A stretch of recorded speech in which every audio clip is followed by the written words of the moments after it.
গত ৯ মাস আগে সুদে টাকা নিয়ে বিপাকে গড়লগাছা হরিসভার বাসিন্দা তথা জানা পরিবার সূত্রে দাবি গত ৯ মাস আগে আর্থিকের অবনতির কারণে জগদীশপুরে এক ব্যক্তি গণেশ মিত্রর কাছ থেকে ১১ লক্ষ টাকা নিয়েছিলেন সুদে, এবং যার সুদ ছিল প্রতি মাসে ৮৫,০০০ টাকা, এবং সেই ৮৫,০০০ রীতিমতো প্রতি মাসে তিনি দিচ্ছিলেন। কিন্তু ৩ মাস পর গিয়ে যখন তিনি এই টাকার হিসেব নেন, সেখান থেকে জানানো হয় যে সে কোনো সুদের টাকা পায়নি। এই নিয়েই কিন্তু বেশ কিছুদিন ধরে টানাপোড়েন চলছিল। অবশেষে গতকাল বেশ কিছু বৃহন্নলা এবং দুষ্কৃতীরা এসে বাড়িতে হামলা চালায়, যেখানে হামলাতে দেখা যায় যে বাড়ির প্রবেশ করার যে এই গেট এবং ভেতরের যে গেট, সমস্ত গেটের তালা ভেঙে এই বৃহন্নলা এবং দুষ্কৃতীরা বাড়িতে গিয়ে হামলা চালায় এবং বাড়িতে ভাঙচুর চালায় এবং আলমারি ভেঙে নগদ টাকা এবং কিছু সোনাদানাও তারা নিয়ে চলে যান। সব মিলিয়ে এই ঘটনায় কিন্তু রীতিমতো আতঙ্কে পড়ে যায় পরিবার। পাশাপাশি এও অভিযোগ আসছে এই ঘটনা চলাকালীন গড়লগাছা গ্রাম পঞ্চায়েতের সভাপতি মানিকলাল দাস তিনি উপস্থিত ছিলেন। যদিও এই ঘটনা নিয়ে কিন্তু আতঙ্কে এবং মূলত যে অভিযোগটা উঠে আসছে যে পরিবারের সদস্যদের মারতে মারতে কিন্তু রাস্তায় বার করে দেয় এবং গেটে তালা মেরে দেওয়া হয়। পরবর্তী ক্ষেত্রে কিন্তু এই ঘটনা নিয়ে চণ্ডীতলা থানায় দ্বারস্থ হলে সেখান থেকে পরিষ্কারভাবে জানিয়ে দেওয়া হয় যে এটার একটা লিখিত অভিযোগ জমা দিতে, এবং মৌখিকভাবে জানান যে ভিডিওগ্রাফি করে তারা এই গেটের তালা ভেঙে তারা ঘরে যেন প্রবেশ করে পরবর্তী পদক্ষেপ গ্রহণ করাবে। ইতিমধ্যে এই ঘটনা ঘিরে কিন্তু এলাকায় একটা রাজনৈতিক চর্চা শুরু হয়েছে। বিজেপির পক্ষ থেকে কিন্তু অভিযোগ আনা হচ্ছে যে এই ঘটনা শুধুমাত্র আজকের এই ঘটনা নয়, এর আগেও কিন্তু বহু ঘটনা এবং এলাকার অনেক মানুষের সাথে এমন ঘটনা ঘটেছে, আর যার মদত পরোক্ষভাবে দিচ্ছেন তৃণমূল কংগ্রেস। গোটা ঘটনার কিন্তু ইতিমধ্যেই সত্যতা তারা স্বীকার করেননি। তারা পুরো বিষয়টাকে ভিত্তিহীন দাবি করেই তারা অভিযোগ করছেন। এই ধরনের ঘটনা কখনোই তৃণমূল কংগ্রেস সমর্থন করেন না, এবং এই গোটা ঘটনা কিন্তু ইতিমধ্যে প্রশাসনের হস্তক্ষেপ হয়েছে, এবং প্রশাসনকেও তৃণমূলের তরফ থেকে দাবি জানানো হচ্ছে যে এই ঘটনা পূর্ণাঙ্গ তদন্ত করা হোক, এবং এই ধরনের যে ক্রিমিনালরা অর্থাৎ প্রতারণা চক্র শুরু করেছে তাদের বিরুদ্ধে কড়া পদক্ষেপ গ্রহণ করেন, যাতে করে আগামী দিনে সাধারণ মানুষ এই ধরনের বিকাপে না পড়ে। এবং গোটা ঘটনা ইতিমধ্যেই কিন্তু আলোড়ন ফেলে দিয়েছে গোটা এলাকায়, যে শুধুমাত্র এই এলাকায় কি এই ধরনের একজন ব্যক্তি আছেন, আরও কোনো ধরনের ব্যক্তি। তবে সব মিলিয়ে গোটা এলাকার মানুষ থেকে শুরু করে কিন্তু প্রশাসন, রাজনৈতিক মহল, তারাও চাইছেন এই ঘটনার একটা সঠিক তদন্ত হয়ে প্রকৃত দোষীরা শাস্তি পাক। কালকে কিছু দুষ্কৃতীরা এসে এবং আমাদের বাড়ির তালা ভাঙচুর করে এবং আমার মাকে এবং আমাকে মারধর করেছে, আমার ভাইকে মারধর করেছে, জামা কাপড় ছিঁড়ে দিয়েছে, এমনকি আমাদেরকে সামান্য একটা ওড়না পর্যন্ত দেয়নি।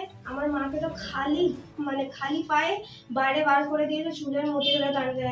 আর এইটার মধ্যে মেন আছে মানিকলাল, আর তারপরে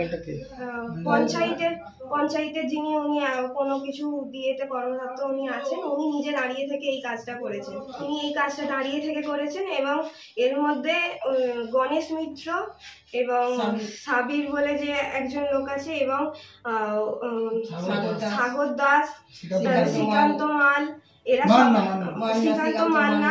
এরা সবাই মিলে এসে আমাদের তালাটা ভাঙচুর করেছে। সেই স্পটেতে মানিকলাল যে আছে উনি সেই স্পটেতে দাঁড়িয়েছিলেন, কিছু বলেনি, এবং আমাদের ওপর টর্চার করেছিল। আর এমনকি কোনো মহিলা ছিল না, থার্ড জেন্ডার মহিলাদের দিয়ে আমাদের ওপর টর্চার করা হয়েছে, এবং ছেলেরা মিলে আমাদের জামা কাপড় ছিঁড়ে দিয়েছে। আমার পেটে আরো বিভিন্ন জায়গায় আমাদেরকে লাথি মারা হয়েছে, এবং সিঁড়ি থেকে মারতে আমাদের নিয়েছে। কোনো প্রতিবেশী এত অত্যাচার আমাদের ওপর করেছে, কোনো প্রতিবেশী পর্যন্ত আসতে পারেনি। যারা শুভাকাঙ্ক্ষী ছিলেন এবং থানার সহযোগিতায় এবং কিছু শুভাকাঙ্ক্ষীর সহযোগিতায় আমরা তালা ভেঙে, আমাদের বাড়িতে তালা দিয়ে দেওয়া হয়েছিল, তালা ভেঙে আমরা বাড়িতে ঢুকেছি।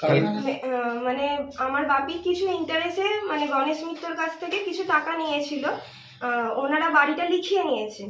এরকম আদার্স অনেক লোকেরই বাড়ি এরকম করে ওনারা নিয়ে এরকম করে। এবারে 9 মাস ধরে প্রায় এরকম এই অত্যাচারটা হয়ে যাচ্ছে। বিভিন্ন ধরনের থ্রেট দেওয়া হচ্ছে। 85,000 করে আমরা ওনাদেরকে পেমেন্ট করেছি প্রায় 6 মাস। ওনারা বলছে ওনারা নাকি কোনো পেমেন্ট পাননি।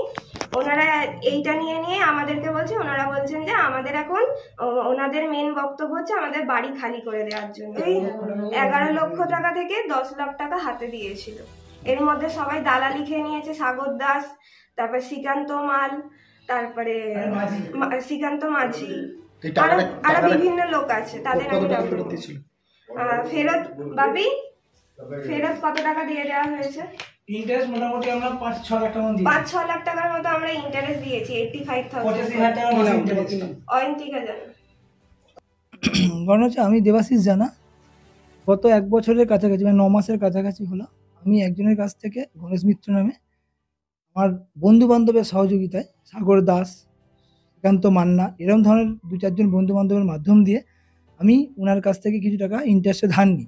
এবং শুধু ধার নিই না, ওনারা বলেন যে এই টাকা নেবার জন্য আমাকে আমার বাড়িটা রেজিস্ট্রি করে দিতে হবে, কিন্তু আমরা পাশে আছি, 18 মাসের জন্য এগ্রিমেন্ট করে দেবো আপনাকে এবং সেই এগ্রিমেন্টের কপিও আপনাকে দেবো। 18 মাসের মধ্যে টাকাটা শোধ করে দিলে আমি আমার বাড়িটা আপনাকে আবার ফেরত দিয়ে দেবো। আমার বন্ধু বান্ধবরা বলে আমাকে এটা করায় এবং বাড়িটা 2 নামে আছে, আমার ওয়াইফের নামে এবং আমার নামে। কিন্তু আমি আমার ওয়াইফকে অবধি মিথ্যা কথা বলেছি, যেহেতু ওর টাকাটা খুব প্রয়োজন ছিল। আমি কিছু মার্কেটে কাজ করি, শেয়ার মার্কেট, মানি মার্কেটে কাজ করি, কিছু মানে প্রবলেম হওয়ার জন্য মানে আমার কিছু ক্লায়েন্টের সমস্যা হওয়ার জন্য তাদেরকে টাকা ফেরত দেওয়ার জন্য ওনাদের থেকে আমি 11 লক্ষ টাকা ওনার কাছ থেকে আমি ধার হিসেবে নিই। কিন্তু আমাকে উনি 1 মাসের ইন্টারেস্ট কেটে 85,000 টাকা করে প্রতি মাসে ইন্টারেস্ট নেবার মানে দিয়ে আমাকে 10,15,000 টাকা হাতে দেয় এবং সেই টাকার এগেনস্টে আমার থেকে 25,000 টাকার প্রতি মাসে ইন্টারেস্ট নেয় এবং সেই ইন্টারেস্ট প্রত্যেক মাসে দেওয়ার পরেও আমি আমার বন্ধু বান্ধবের মাধ্যম দিয়ে ফোনপেতে পাঠাই এবং উনারা এখন দাবি করছেন 9 মাস পরে এসে যে আমরা কোনো ইন্টারেস্ট পাইনি, আমাকে টোটাল এখন 20 লক্ষ টাকা দিতে হবে, নাহলে আমার ঘর ছাড়তে হবে। আমি বলছিলাম দেখুন আমরা এই মুহূর্তে পারবো না, বাট আমি টাকা দেবো না এমনটাও নয়, আমাকে একটু সময় দিন, 6 মাস 8 মাস। তো আমি এর মাঝখানে আমাকে ওই আমাদের পঞ্চায়েতের একজন সদস্য আছেন মানিকলাল দাস বলে, উনার কাছে নিয়ে যাওয়া হয় এবং উনি আমাকে লিখিত করিয়ে নেন যে 2 মাসের মধ্যে আমি 4.5 লক্ষ টাকা ইন্টারেস্ট পেমেন্ট করবো, বাকিটা আবার 10 দিন পরে পেমেন্ট করবো, এরকম লিখিয়ে নেওয়া হয় এবং তাতে সম্মত হয়ে আমি ওকে সইও করি।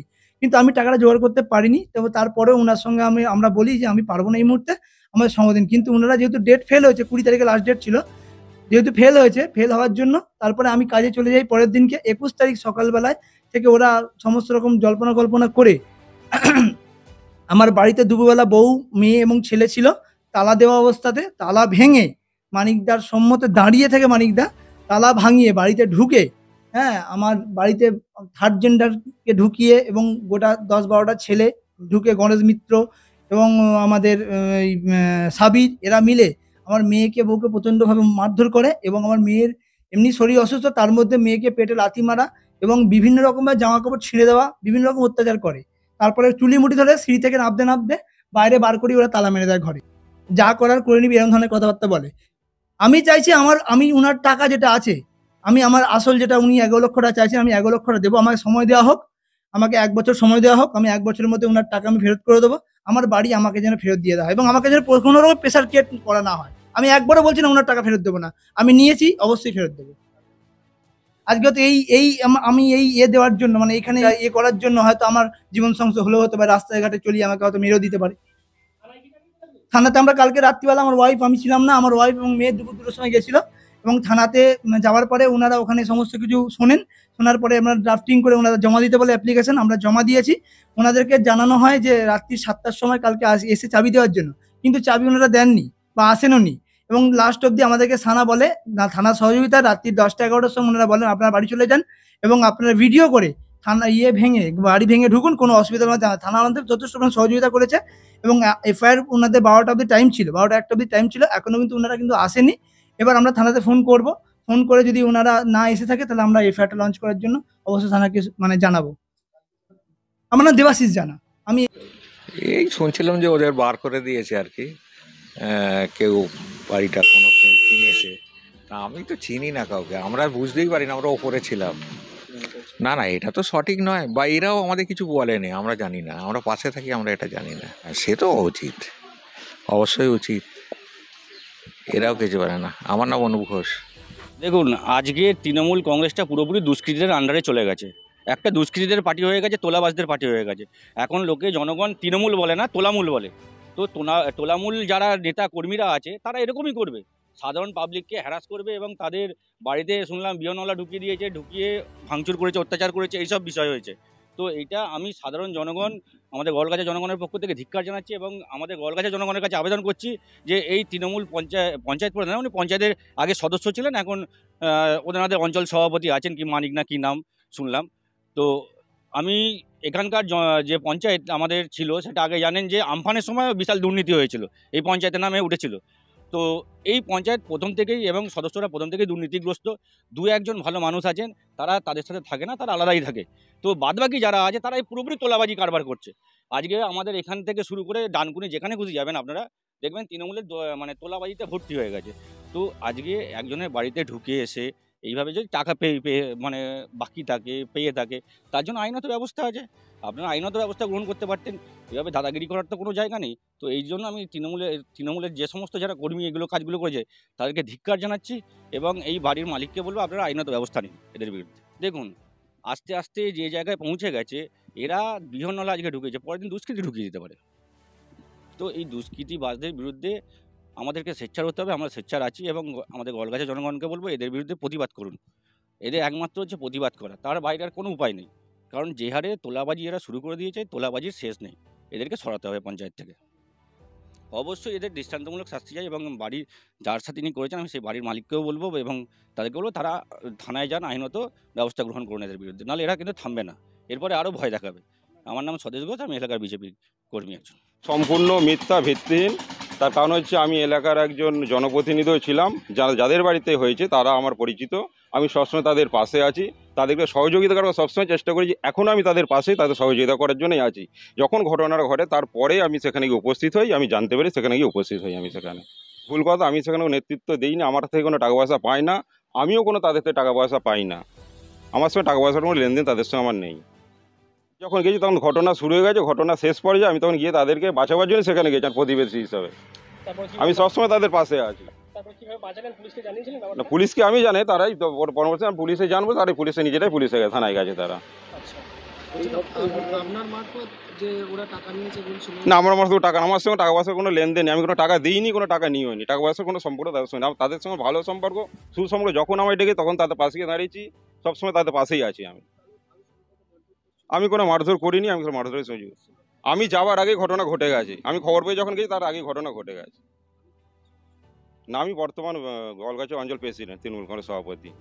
এখন দেখার আগামী দিনে এই ঘটনা কোন দিকে মন নেয় এবং যে ঘটনা ঘটে গেছে তার প্রকৃত দোষীরা কী শাস্তি পান সেদিকে যেমন তাকিয়ে থাকবে রাজনৈতিক মহল থেকে সাধারণ মানুষ, তেমন তাকিয়ে থাকবো আমরা। হুগলির গড়লগাছা থেকে পাপ্পু সাঁতরা, জনতা এক্সপ্রেস। এই ভিডিও সম্পর্কে আপনাদের কি মতামত অবশ্যই জানাতে ভুলবেন না আমাদের কমেন্ট বক্সে। এছাড়াও আরো ভালো ভালো ভিডিও পেতে চোখ রাখুন জনতা এক্সপ্রেসের পর্দায়। এই ভিডিওটি ভালো লাগলে অবশ্যই শেয়ার করতে ভুলবেন না।